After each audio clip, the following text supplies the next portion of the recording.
Assalamualaikum warahmatullahi wabarakatuh. Selamat datang di channel kita, channel Ngaji Nahdlatul Ulama ini. Sedulur-sedulur semuanya, beberapa hari kemarin pada tanggal 16 Februari tahun 2022 ada sebuah kasus, yaitu seorang yang bernama Novi Amelia itu menjatuhkan dirinya atau bunuh diri di Kalibata City. Hal tersebut menjadi sebuah sorotan karena memang beberapa kali dia melakukan percobaan bunuh diri terus menerus. Pernah juga dia menabrak 7 orang dalam keadaan mabuk. Kali ini yang penting untuk kita tahu adalah bagaimana hukumnya. Ini kita tidak menghakimi Novi Amelia secara ininya ya, tetapi di sini menariknya adalah mengenai kasus hal ini diterjemahkan dalam hukum Islam itu seperti apa. Apa hukumnya orang meninggal karena bunuh diri dalam Islam. Kemudian bagaimana perilaku kita sebagai seorang muslim terhadap orang muslim lainnya, karena Novi Amelia ini kan agamanya Islam ya. Bagaimana perlakuan kita terhadap jenazah saudara kita muslim lainnya yang meninggal itu dalam keadaan bunuh diri, dalam keadaan mabuk misalkan, ataupun bunuh diri, oplosan, atau penggunaan narkoba, overdosis dan sebagainya. Bagaimana perlakuan kita sebagai seorang muslim terhadap muslim lainnya. Nah, kita akan membahasnya bersama dengan Gus Baha di ngaji kali ini. Wah, itu kasus di daerah saya itu sekitar 12 gitu dari saya. Ono wong mati bunuh diri, malah sing nyolati wong alim kabeh. Gara-gara yang ndak alim ora ro ilmune durawani nyolati. Berarti mau wong nemu wong alim kabeh. Wong sesuk bejo wong iku sing nyolati wong alim.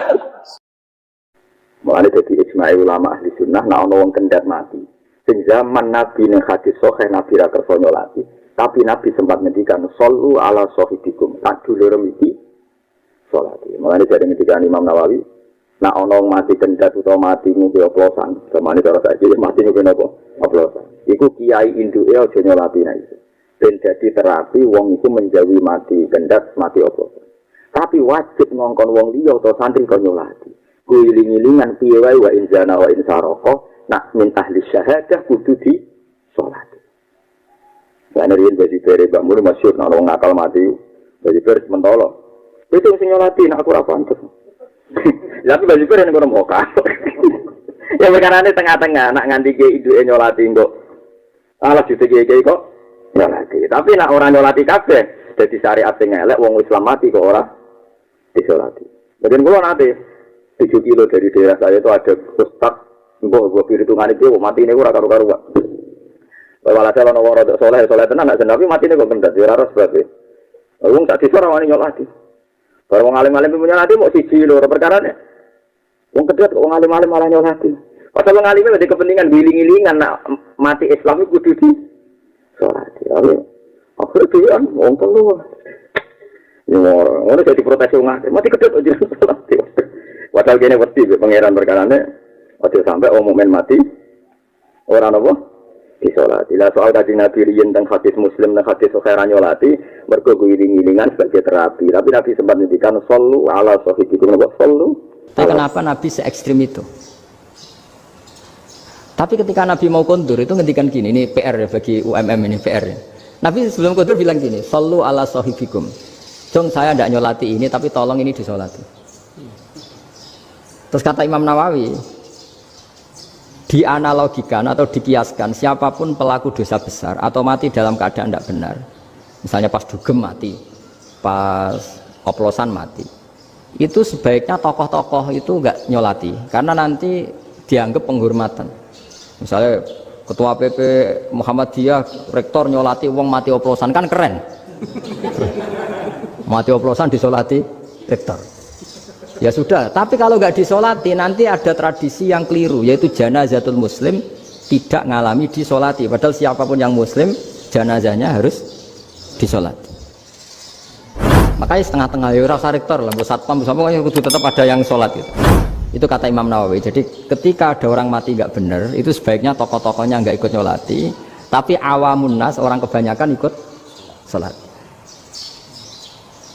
Jadi fikih itu agak jelimet karena tadi. Ketika tokoh ini nyolati, pertanyaannya bedanya apa mbek sing mati ning masjid mbek mati oplosan? Karena sama-sama semua orang nyolati, kan tidak ada sanksi sosial itu.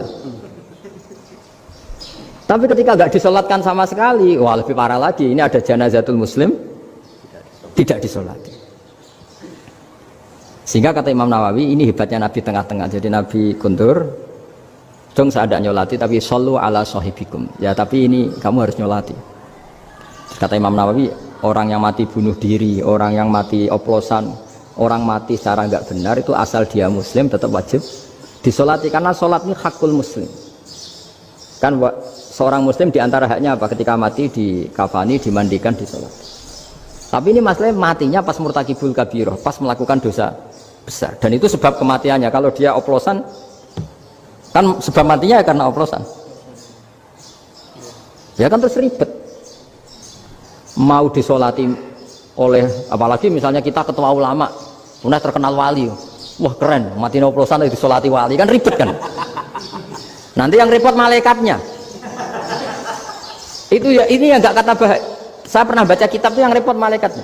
Itu ada yang bilang gini, orang yang punya hutang itu pasti nanti hisabnya berat, diaudit malaikat sampai bisa nyaur hutangnya. Sementara malaikat kena konstitusi, kalau Nabi mendoakan harus mustajab. Ini kan ada dua hukum yang berlawanan. Sekali Nabi berdoa, wa maghfir lahu warhamhu, itu harus dituruti malaikat. Nggak boleh doanya Nabi nggak dituruti malaikat. Sementara aturan Islam juga harus dituruti, bahwa orang yang punya hutang harus tersandra oleh hutangnya. Tapi nasi dunia Pak Haris kan, nggak TNO. Nggak ngefek gitu. Jadi misalnya Pak Haris dungo sampai nangis wa maghfir lahu kan, nggak ngefek. Malaikat nggak itu, nggak sudah lepas. Tapi kalau Nabi yang berdoa kan harus dituruti. Ini masalahnya kan itu. Nah kalau diturutin berarti hutangnya harus bebas. Padahal secara aturan harus tersandra karena punya hutang. Dan nanti sama kalau yang mati oplosan ini yang doain wali, kok wali sampai Allah maghfir lahu. Doanya wali kan harus terkabul. Sementara secara hukum dia harus kena sanksi karena oplosan tadi. Daripada ngerepot malaikat, sudahlah wali-wali ini tidak usah ikut nyolatin. Yang nyolati ya orang-orang nggak jelas ini, sehingga kan malaikat kan santai aja kalau mau nyeksa. Loh, tapi kan sudah didoain, tidak ngefek. Doanya orang-orang nggak penting. Itu ada tuh di sarah Muslim itu. Di sarah Muslim di bab ketika Nabi ngetikan babu qauli Rasulullah sallallahu alaihi wasallam sallu ala sahibikum. Jadi belajar fikih itu asik. Karena tadi harus dipelajari. Kalau enggak, ilmu ini hilang. Terus nanti takutnya lagi ilmu fikih itu direduksi sosial. Misalnya gini, pepe wong cilik wae kiai-kiai ra gelem nyolati. Orang melihatnya ini karena yang oplosan wong cilik om larat ra disolati. Jajal bupati ya disolati, mergo amplopnya gede-gede kan terus ruwet kalau dianalisis gitu kan ruwet. Makanya kenapa saya harus ngomong fikih supaya semuanya itu enggak didudukkan urusan sosial itu. Nah kalau semuanya didudukkan sosial kan sentimennya sentimen sosial. Ribet. Padahal yang sering mati oplosan itu kan ngomong cilik gitu loh, karena tadi kalau wong sugih kan pakai whisky yang mahal yang insya Allah tidak mati kan gitu. Yang mati kan ya mergo pertos macam-macam itu kan.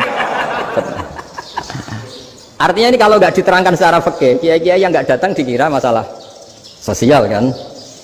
Oh, PP salam tempel era gede terus nggak datang kan terus jadi ribet. Ya makanya ini lewat pengajian ini supaya sampean lebih tahu ya bahwa khazanah Islam ini kata beberapa ulama ka'afatal linnas, maknanya semuanya, sehingga Allah akan mentakdirkan kajian Islam akan ada di seluruh dunia. Ada sahabat namanya Jabir bin Abdullah. Jabir dia murid paling alim jenis Muhammad bin Munkadir, ini yang sering dikutip I'anatul Thalibin. Muhammad bin Munkadir itu tabi'in yang paling sering dikutip I'anatul Thalibin. Itu kebalikan dari apa yang dilakukan Nabi, tapi tidak salah. Mulane ana wong nek muni-muni sithik-sithik sunah Rasul ora roh ulama timbang kowe. Jabir nek ana wong mati, utawa Muhammad bin Qadir, mbok matine ngombe oplosan ya salat. Mbok matine bunuh diri ya salat. Nah teng mriki adat yang mati bunuh diri do nyolati mboten? Adat teng kawasan mriki. Salat ya. Oplosan? Salat. Mustafa yang muni salat to. Ya cocok mesti berarti gak khawarit ya. Salat. Lah itu kula cek apal, teke nu cek apal teng kitu. Ketika Muhammad bin Munkadir ditanya, ini orang mati tidak benar dan orang ini seumur-umurnya fasik. Kenapa engkau sesoleh engkau mensolati dia? Kalau cek apal tadi, memang kalau apalkan karena saya haru. Redaksinya ngeten. Inni astahi minallah. Ayya alama minni anna rahmatahu ta'jizu an ahadin min khalqih. Aku iku isin banget mbek pangeran. Nak nganti Allah pirsa atiku duwe hukum ngukumi nak rahmate Allah iso wae ora nyampe nih wong iki. Artinya ngeten, aku iku nyolati wong fasik ora krana simpati mbek wong fasik gak. Aku iku wis mbek pangeran, nak rahmate Allah iku ora iso jangkau wong iki. Artinya rahmate Allah kan bisa menjangkau siapa saja pada siapa saja. Dan kita iso wae ora roh, iso wae wong sing mati oplosan nyuwun sewu tahu ana cah yatim di rumah. Iso wae wong sing saiki mati oplosan tahu nyumbang masjid. Ya kan kita ndak tahu masa lalunya. Iso wae sing saiki mati nang masjid nang nuruti suudon ya tahu nakal. Tapi kan iso diwalik. Sing saiki mati ngombe oplosan mungkin tahu salam tempel mbek kiai, mungkin tahu ngamalin masjid ikhlas. Kan sama-sama. Lah daripada gak tahu jare Muhammad bin Qadir, aku iku isin mbek pangeran. Nek aku ora nyolati muk di keyakinan Allah ora bakal nyepuro. Lho aku ora pangeran. Jadi intinya betapa wedine ulama ambek pangeran. Jadi dia tidak ada urusannya dengan ini cek fasik, tidak fasik urusannya sama Allah. Inni astahyi min Allah. Ayya'lama minni anna rahmatahu ta'jizu an ahadin min khalqi. Lah itu yang ditiru Kiai Jawa, Kiai se-Indonesia cek wong fasik cek apa kok nyolate nggih. Salat. Tapi ora krana melegitimasi kefasikan, tapi supaya orang ngukumi, membatasi, ngatur-ngatur rahmat Allah Subhanahu wa taala. Paham ya? Tapi ojo terus ngene iki dadi hukum, kaya goblok nek dadi hukum. Pokoke ana wong fasik lah salat ya goblok kowe. Piye wae Nabi tahu ora gelem salat. Paham ya? Ya Nabi tadi kan aslinya enggak mau nyolati kan? Nah mulane separunan ae. Mulane dari Jawa Imam Nawawi, apike ngene ana wong mati fasik, misalnya mati bunuh diri, sing kiai induk ora usah nyolati. Nggo ngapokno nek wong mati elek gak disolati wong alim. Tapi wong awam kon nyolati. Tapi masalahnya sapa sing ngaku ngalim? Maksudnya Imam Nawawi kon separunan ae. Pokoke sing masyayikhu asri, sing wong top-tope ora usah napa? Nariyen Mbah Zubair Abe Bahmun ngoten, wonten tiyang terkenal PKI. Niku wis wong kampung kon salat. Aku ora pantes. Itu bagusannya separunan. Ya itu tadi kalau semuanya nyolati kan nanti enggak jadi cara saiki ora jadi efek jera. Ternyata wong oplosan ya sama saja yang salat banyak gitu. Padahal nyolati mayit itu cara kula ya ana pengaruhe. Ada pengaruhe dongane kan donga ngeper kabeh. Nek donga ngeper kan mature kan lucu to. Ya Allah ing kana musinan nak pancen tiyang apik nggih apike tambahi nak elek nggih jenengan sepur. Artine kan ya nak apik nak ora apike nggih. Mulane kula kadang ndongakno mayit. Ki donga piye to maksudnya niku. Artinya kalau mayit ku elek tenan kan gak mlebu ing kana musinan ora ana ihsane. Mulane kula niku pokoke seneng wae pendapate sinten Muhammad bin Munkadir. Mau aku iku isin mbak pangeran nak nganti darani rahmati Allah terbatas. Iki penting, mulane jenengan kudu anut ulama. Ora ana wong takwa pangeran kaya ulama. Mergo ulama sing makili perasaane Kanjeng Nabi Muhammad sallallahu alaihi wasallam. Tadi Nabi kan salat tengah Abdullah bin Ubay bin Salul nggih purun nggih rawuh. Sampai dicegat Umar, ya Rasulullah, apa engkau tidak ingat bahwa dia yang komentari kamu begini-begini, dia yang komentari Quran begini-begini. Malah Kanjeng Nabi didalili. Waqat qala ta'ala ngeten, istaghfir lahum aw la tastaghfir lahum. Siapa Nabi cek enak, inni khuyyirtu fakhtartu. Lah ya Allah kan ngekei pilihan, aku yo istighfar ta ora. Lah aku milih jalukno istighfar. Umar lu dalili Kanjeng Nabi. Abdullah bin Ubay kelakuane ngeten-ngeten ya Rasulullah tahu ngomentari, mbok ora usah salati dicegat mbek Umar. Didangi. Ilaika anni ya Umar, kowe nyingkir kok aku apa nyolati Abdullah bin Ubay. Ya tapi dekne munafik ngomentari jenengan ngeten-ngeten. Waqat qala ta'ala istaghfir lahum aw la tastaghfir lahum. Nabi malah jawab, ya aku kon milih jalukno istighfar ta ora. Lah ya saiki aku milih tak jalukno istighfar. Sik mire aku tak nyolati. Sampai ning kuburan Nabi pas berdiri pas di kuburan. Niku Abdullah bin Ubay nganggo jubahe Nabi. Mergo Abdullah bin Ubay dia anak santri soleh. Jenenge ya Abdullah bin Abdullah wong Arab jenenge kembar kathah. Macam wong Arab jenenge aneh Walid bin Mughirah, Walid bin Mughirah. Nabi nunggu mau ngoten tok ketika Jubair dijaluk putrane dikekno. Ya Rasulullah, ampun sekedar jubah. Jasate bapak kula nu blonyoi mbek idune jenengan. Mbek Nabi didon. Cuma Nabi ngendikane untuk sahabat, "Fa wawah, jubahku mbek iduku la tuhni min Allah syai'an." Iku ora iso nyafaati. Iso nyafaati ku imane sinten? Abdullah. Ngimpun. Ternyata apa? Nabi itu sederhana cara berpikir. Mengenai Nabi itu sederhanane udah dadekno bener. Mergo agama iki gak ruwet. Zaman Sayyid Abbas teng Madinah mboten gadah jubah. Nu pertama sing ngekeki jubah nu Abdullah bin Ubay sing munafik ni. Nabi ngilingi jasane sinten Abdullah bin Ubay. Anake mondok. Dadi wong fasik nek anake mondok salah Nabi nurut. Lagi Allah nglarang wala tusolli ala hadim minhum mata abada wala takum ala qabr. Ampun. Tapi setelah itu, setelah Nabi wafat, orang yang terkenal munafik semua sahabat nyolati. Kenapa tidak niru Nabi? Loh, Nabi untuk informasi akurat, sing ngandani pangeran. Lah kowe ya informasi suudzon.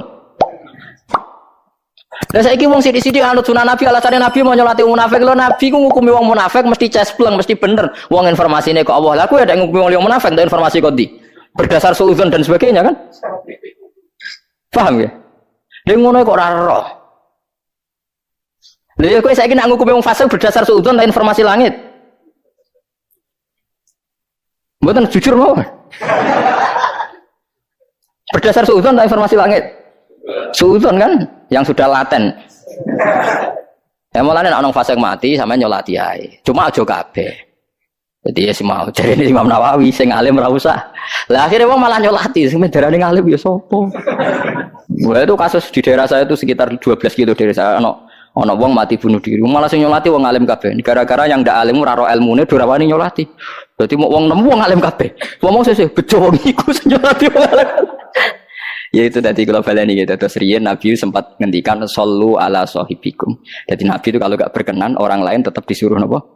Nyolati. Karena kalau tidak disolati, haknya dia sebagai jenazah muslim itu nggak dapat. Semua jenazah muslim berhak mendapat sholat. Tapi kalau semua orang nyolati nanti nggak ada efek jerah. Piye wae dekne matine mergo ngombe napa? Oplosan.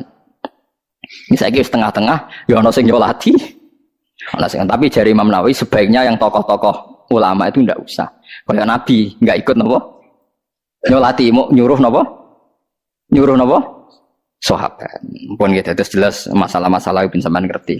Nah, itulah tadi teman-teman ataupun sedulur-sedulur semua, bahwasanya hukumnya seperti itu. Kita yang muslim-muslim biasa-biasa saja seperti ini, ya ada baiknya untuk tetap, walaupun dia meninggal dalam keadaan overdosis atau melakukan dosa besar ataupun bahkan bunuh diri, overdosis atau mabuk atau oplosan dan sebagainya, walaupun dia meninggal dalam keadaan berdosa besar, tapi tetap wajib bagi muslim lainnya untuk mensolatinya dan untuk merawatnya sebagaimana haknya sebagai seorang muslim ketika meninggal dunia. Tetapi di sini digarisbawahi ada ulama-ulama besar ataupun tokoh-tokoh masyarakat yang alim di situ, sebaiknya ya untuk menjaga nilai-nilai sosial dalam masyarakat tidak ikut melakukan sholat jenazah gitu. Tapi orang-orang umum, orang-orang pada umumnya ya tetap melakukannya. Karena apa? Karena memang itu adalah hak dia sebagai seorang muslim untuk diperlakukan sebagaimana mestinya. Nah, itulah sebuah kajian kali ini mengenai studi kasus dari peristiwa bunuh diri seorang Novi Amalia berapa hari ataupun berapa waktu kemarin ini, teman-teman. Semoga jadi ilmu yang bermanfaat untuk kita